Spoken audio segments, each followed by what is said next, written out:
Every major American city follows the same 3 rules.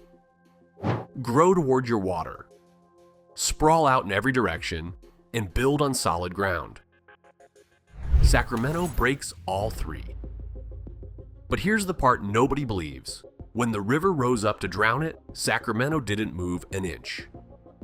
It reached down, jacked its entire downtown 10 feet up into the air, and kept doing business the whole time it was lifting itself out of the earth. And that's not even the strangest thing about this city. Before there was a city here, there was a chokepoint, and whoever controlled it would control the wealth of a continent. To understand why, you have to understand something strange about the entire Pacific coast of the United States. It is nearly a solid wall. Thousands of miles of shoreline, and almost none of it lets an ocean ship travel inland. The mountains come right down to the sea. The rivers are short, shallow, and steep. A ship arriving from across the Pacific mostly had one option: dock at the edge of the water and stop there, except in one place. The Sacramento River, together with the San Joaquin, forms one of only 2 navigable river systems on the whole Pacific coast. Ocean water pushes in through a single gap in the coastal mountains at San Francisco Bay, then keeps going inland through a maze of channels and marsh until it reaches a spot roughly 100 miles from the sea. That spot is Sacramento, and it earned a special title in the language of shipping. It was the head of navigation, the farthest inland point an ocean-going vessel could actually reach. Think about what that means. You could stand 100 miles from the Pacific Ocean in the middle of a flat California valley and watch a ship that had crossed the entire ocean tie up at the dock. An ocean port 100 miles inland. Almost nowhere else in America does that exist. For a while, none of this mattered. It was swamp and grassland and a scattering of settlers. Then, in 1848, someone found gold in the hills to the east. And suddenly that quiet choke point became the most valuable piece of real estate in the West. Because every single prospector racing toward the goldfields had to pass through here. Every shovel, every sack of flour, every barrel of whiskey, every ounce of gold coming back out.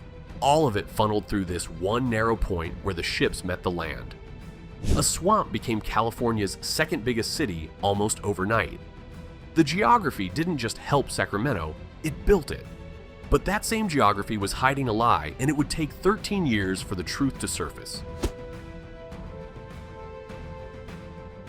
Sacramento becoming California's capital was not a story about merit, it was a story about revenge and possibly bribery. When California became a state, nobody could agree on where to put the seat of government. So for a few chaotic years, the capital just wandered.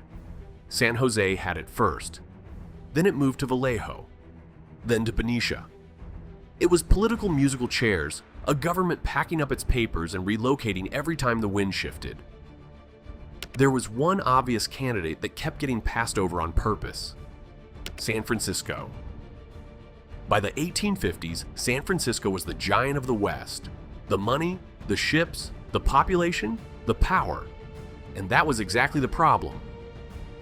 A lot of Californians were afraid of it. If the commercial capital also became the political capital, San Francisco would own everything. So choosing Sacramento wasn't just choosing Sacramento, it was choosing anyone but the coastal giant.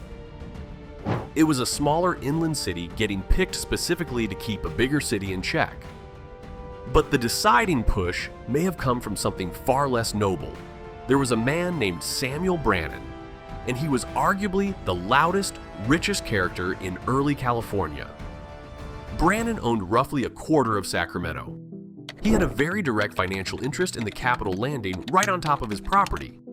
And according to the story that has followed him ever since, when the legislators came to town to make their decision, Brannan quietly rented out every available room in the city. Every bed, every boarding house. The idea being simple and ruthless: if the lawmakers had nowhere to sleep except Sacramento, then Sacramento is where they would stay, and where they stayed is where the capital would go. Whether every detail of that tale is true or polished by time, it captures something real about how this city got its crown. Sacramento didn't earn the capital in a fair fight. It was handed the capital to spite a rival and possibly steered there by a man who owned the mattresses. The city now had gold, ships, and government. It looked unstoppable. And every bit of it was sitting on ground that was quietly lying to everyone. Here is the catch that everyone building this booming city chose to ignore. The land itself was never meant to be lived on year-round. The people who had been here for the thousands of years already knew it. The Nizanen, the indigenous people of this valley, understood exactly what this place was. It wasn't solid ground. It was a seasonal lake.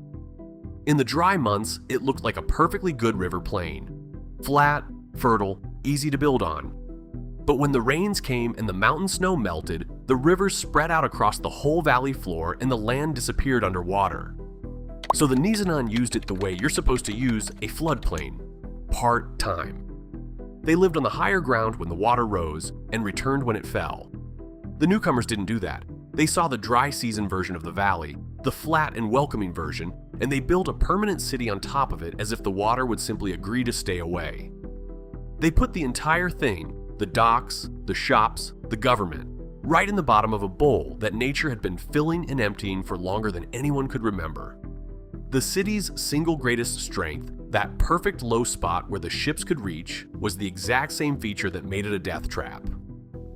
So here's a question worth dropping in the comments. If you'd seen the gold and the ships pouring through this one perfect spot, would you have built here anyway? Or listened to the people who'd watched this valley flood for generations? Because in a moment, you're going to find out what the settlers got for ignoring the warning.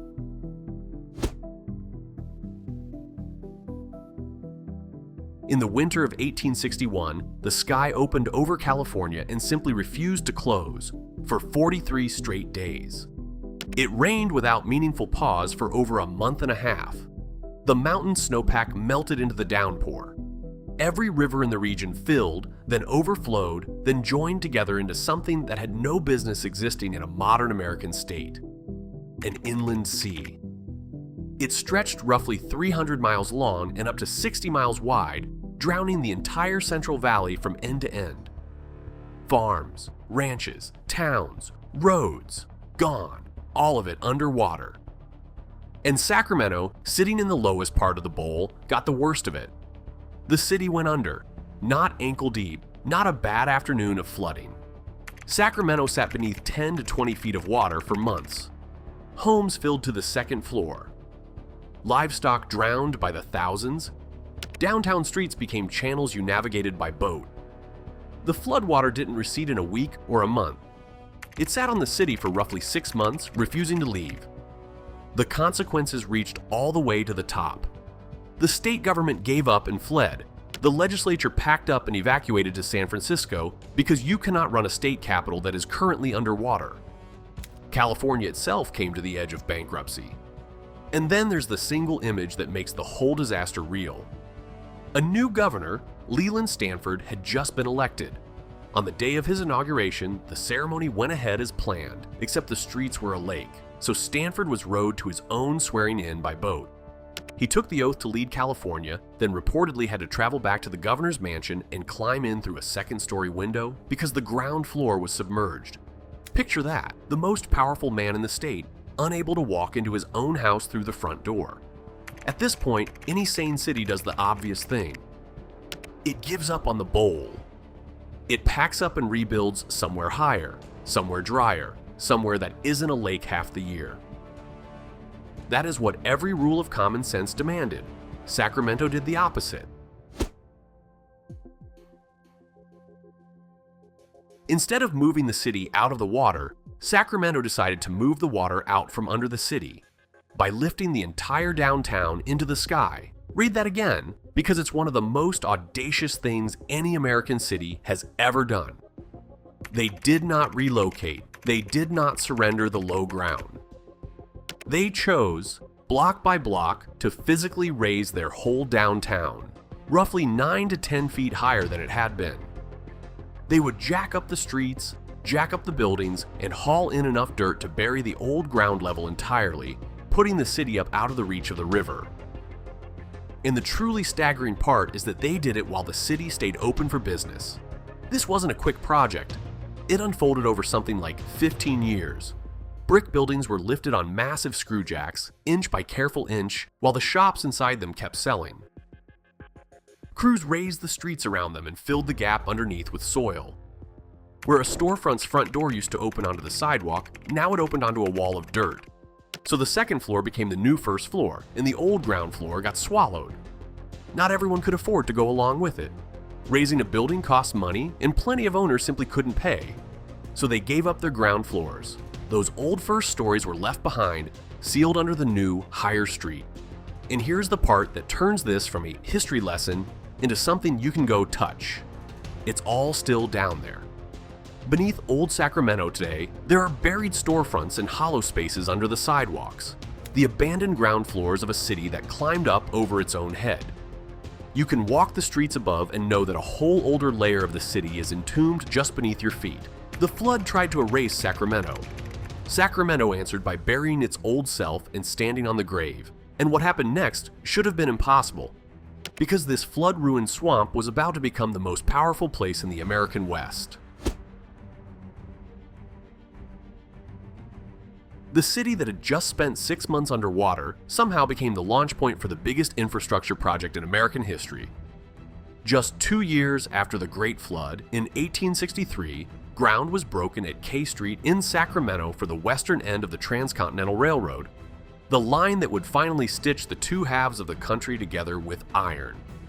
Of all the places in America to begin the railroad that would define the continent, it started here, in the Flood City, in the Bowl. And it was launched by 4 men who would become almost mythically powerful. History remembers them as the Big Four: Leland Stanford, the boat-riding governor himself, along with Collis Huntington, Mark Hopkins, and Charles Crocker. They weren't railroad men to begin with, they were Sacramento shopkeepers. Huntington and Hopkins ran a hardware store, and from that hardware store, they built a machine that would control California for a generation.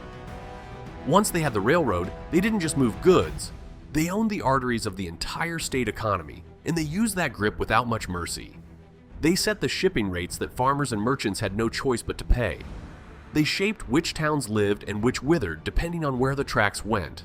Their reach into California politics grew so total that for roughly 30 years, the railroad wasn't just a company, it was the hidden government of the state, and it was run out of Sacramento. So consider the full inversion here. The flood didn't just fail to kill this city. The flood forged the exact leadership, Stanford chief among them, that turned Sacramento into the seat of California's real power. The disaster made it stronger, and it also permanently bent the city into a shape you've never seen anywhere else. Look at almost any American metro from an airplane and it does the same thing. It spreads out in a rough circle, growing in every direction at once. Sacramento refuses. Sacramento grows in essentially one direction. It reaches northeast, up toward the Sierra foothills, sprawling out something like 30 miles that way. But go west from downtown and the city runs out almost immediately, barely 4 miles before it just stops. One side of this city stretches for 30 miles.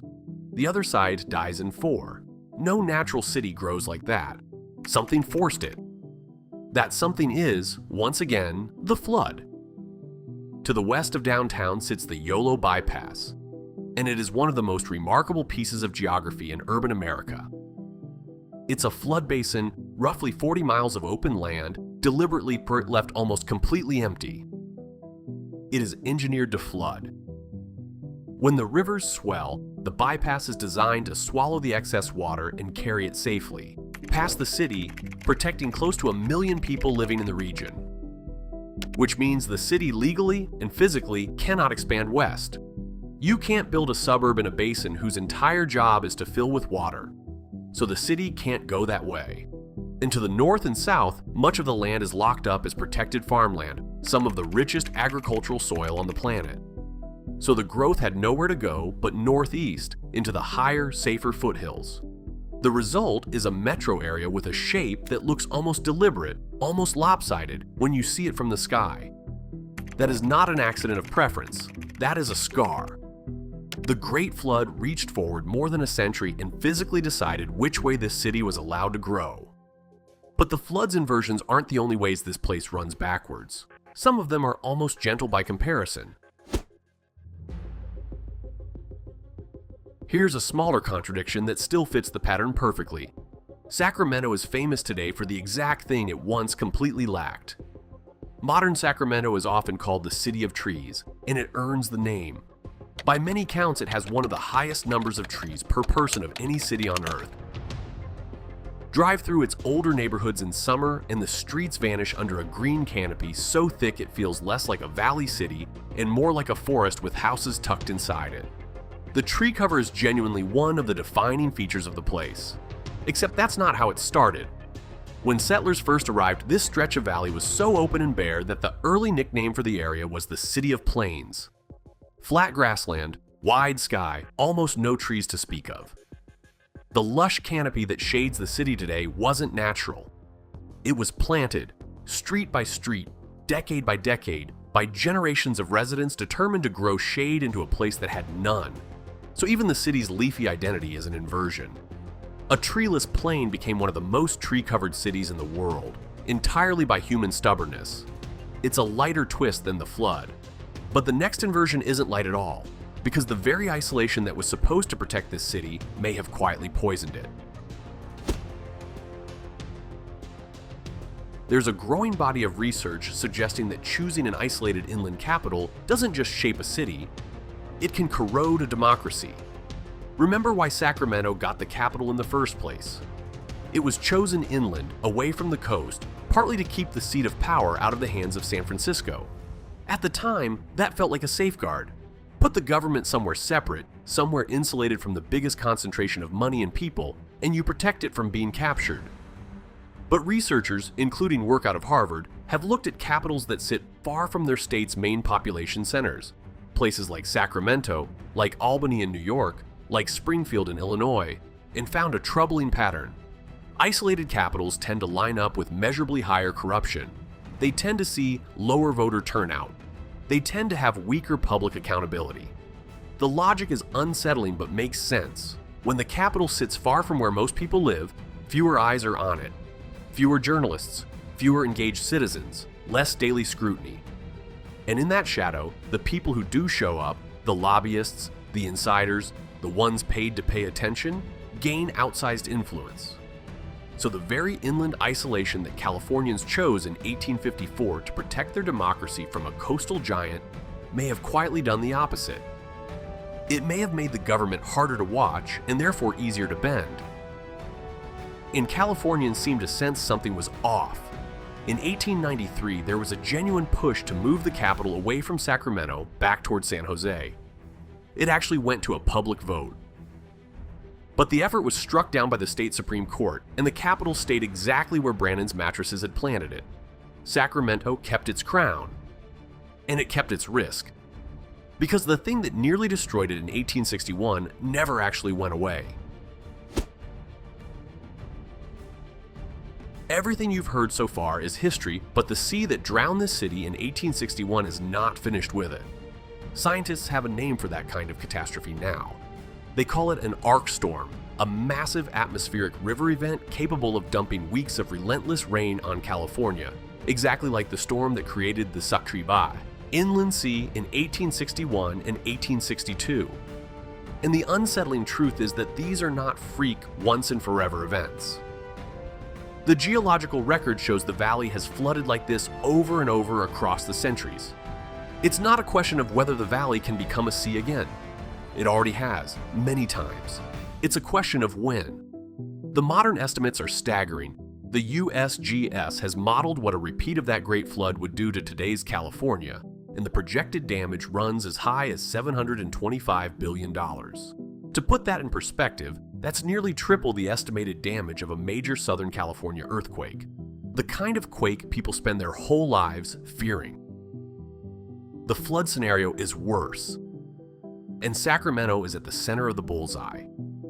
Despite everything, despite raising the city, despite the bypass, despite generations of engineering, most of the region is protected by only about 100-year levee standards.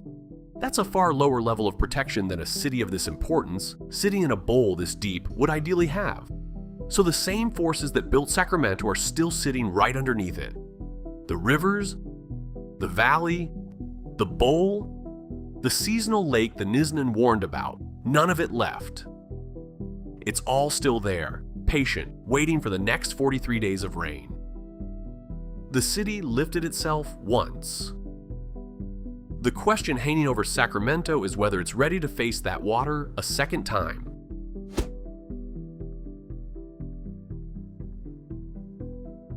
So let's go back to where we started, to the 3 rules every American city is supposed to follow, and the way Sacramento broke every single one. American cities grow toward their water. Sacramento grew out of the ocean itself, an inland port 100 miles from the sea, born from a choke point that funneled a gold rush through its streets. American cities earned their status. Sacramento was handed the capital to spite a rival, possibly clinched by a man who rented every bed in town. American cities build on solid ground. Sacramento built in a seasonal lake, watched the river drown it for 6 months, and then refused to leave, choosing instead to jack its entire downtown up into the sky and bury its old self underground. And American cities sprawl in every direction. Sacramento grows in essentially one, bent permanently northeast by a flood basin it isn't allowed to fill. Every rule inverted, every inversion feeding the next. This is a city that survived and then thrived by doing the exact opposite of everything a city is supposed to do. Stand on the raised streets of old Sacramento today, and you're standing on top of a buried city. A whole layer of storefronts sealed in the dark beneath your shoes. The ghost of the town that chose to climb rather than run. And somewhere out over the Pacific, another atmospheric river is always forming, always gathering, carrying the same water that made this city and nearly unmade it. Sacramento has spent its entire existence proving that the rules don't apply to it. One day the river is going to test that claim again. If you want to see how geography quietly decides the fate of other American cities, check out one of the videos on screen right now and subscribe, because there's a lot more of this to come.